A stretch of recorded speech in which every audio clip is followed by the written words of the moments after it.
I wasn't really going to show you this part, but I thought, might as well. Okay. I'm going to go ahead and cut this rubber. This rubber, they went up at least to the bottom of this, and they might have shoved it up a little bit above that. I'm not going to take it all the way back just yet, but I want to get it maybe to there. I'm thinking this plywood is a little damaged under here.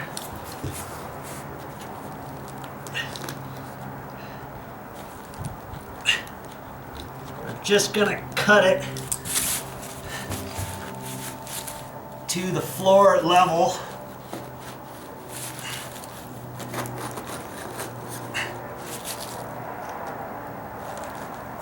For right now, I'm hoping not to have to cut any of the floor bit off. Boy, that's kind of tricky there.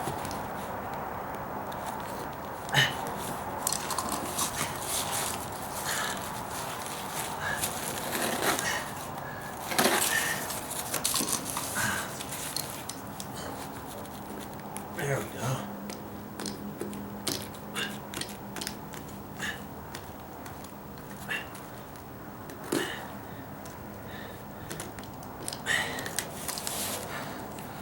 I want to see how much of this wall I have to patch.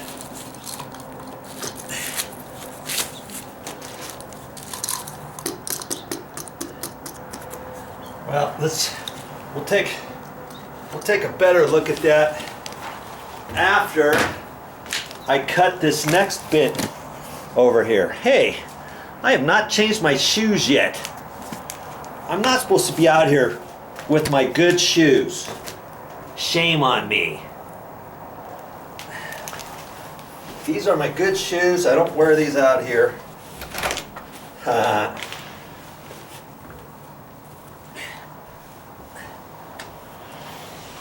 Wear my crappy shoes out here. I'll probably throw them away after this. I've only untied these shoes probably 5 times ever. The shoelaces still look good. And that's how I do it every time. I pull them off, use my shoehorn to put them on. I got that shoehorn from IKEA for like $1. Okay. Now, I'm going to take this little section off right here. Same way.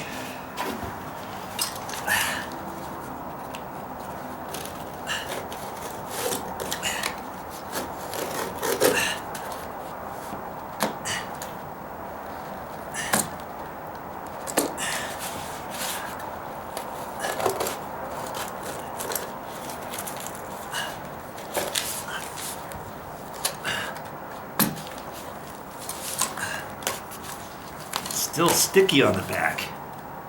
Still, after all this time. Come on. Oh, I'm right through a staple. Would you believe it? Jeez. Okay.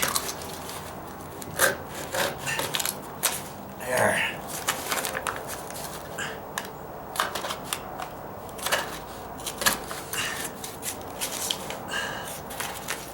Okay.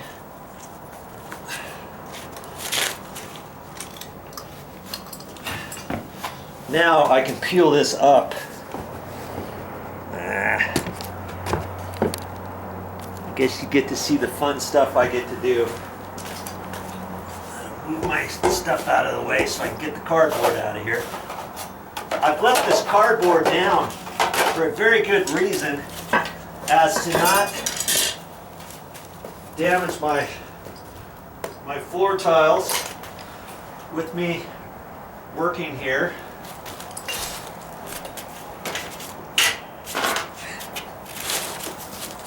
So I guess today's the day to move that cardboard.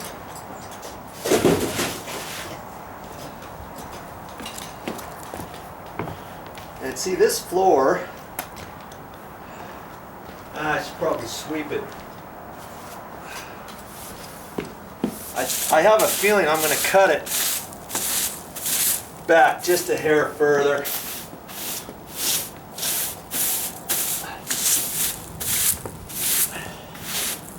But I thought let's fold it up and take a quick look.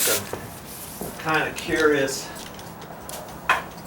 how much of the rock hard wood putty I'm going to have to do along the edges here. Okay, so this membrane area,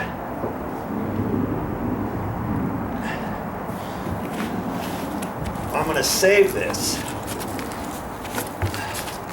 At least that was my thought.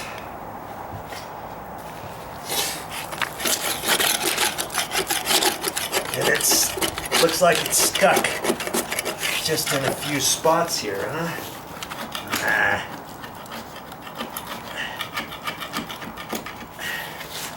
I gotta be careful with this because I wanna save it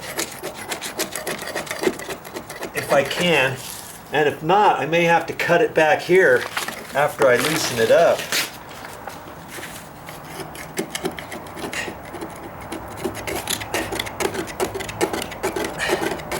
See, they put just a little bit of tar in a couple spots to keep it down, because see over here, it's loose. Okay.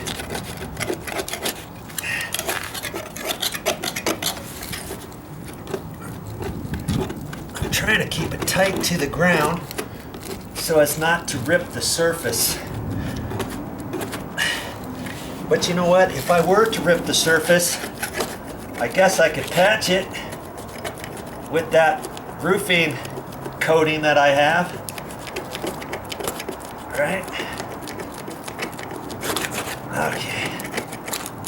Boy, this is going to take me a little bit. I don't know how much of it's stuck over here.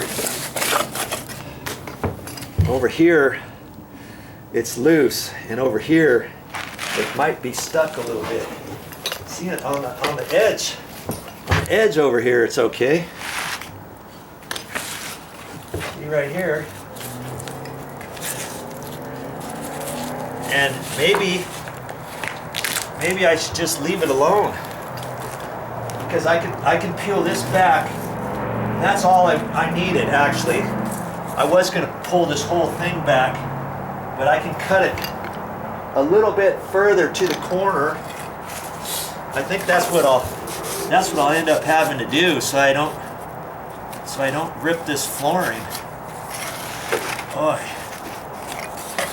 thought for sure I could get it under here.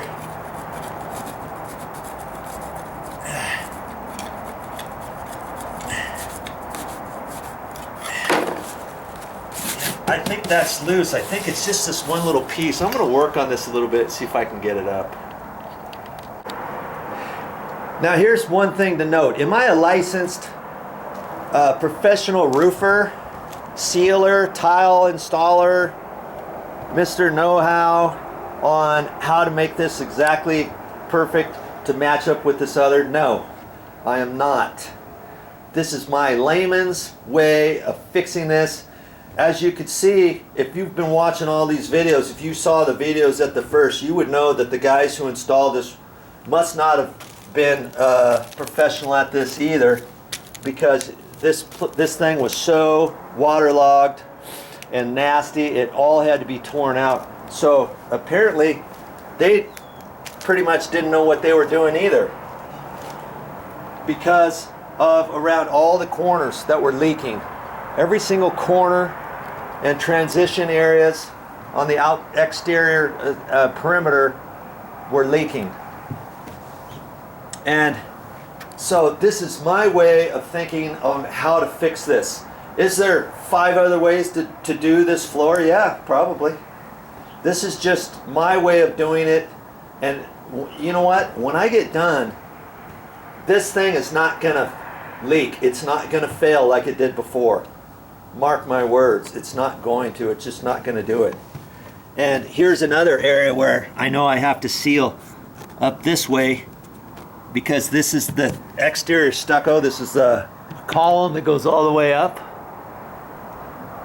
Okay, before they didn't have any seal or anything on there, and the water just flowed right down between this and the subfloor, between this and the floor tiles. Boom, right down through there, leaked it down through there. Got the 2x4, the 2x6 wet.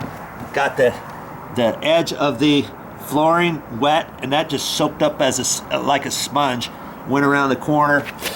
That's why, and went over this way. That's why this is all still damaged. You should have seen this floor in here. This was all caved in. The 2x6 that was going across here had failed and fallen through. They didn't have any joist hangers on anything. The blocks they had in there were rotted out and falling through and all that. So they didn't seal along there.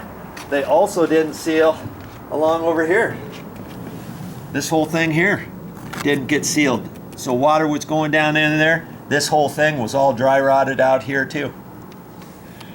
Okay, so I've got to, once I fix this and get this flat, I got to get it flat just back to this surface, not the outside of the stucco, because I don't know, the tiles were cut and the tile has to fit in here and around this corner.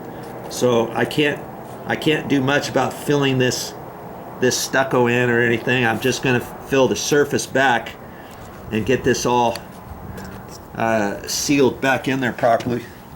And then I have to do that around this edge too, all the way out to here. Okay, so I've got my work still cut out for me, but at least I don't have to get back down inside the pit. The pit is an afterthought now. That's all done, out of sight, out of mind, but we know what it looks like. We know it looks really super good. I don't have to go up and down the ladder anymore. And now it's all about working on top of this floor.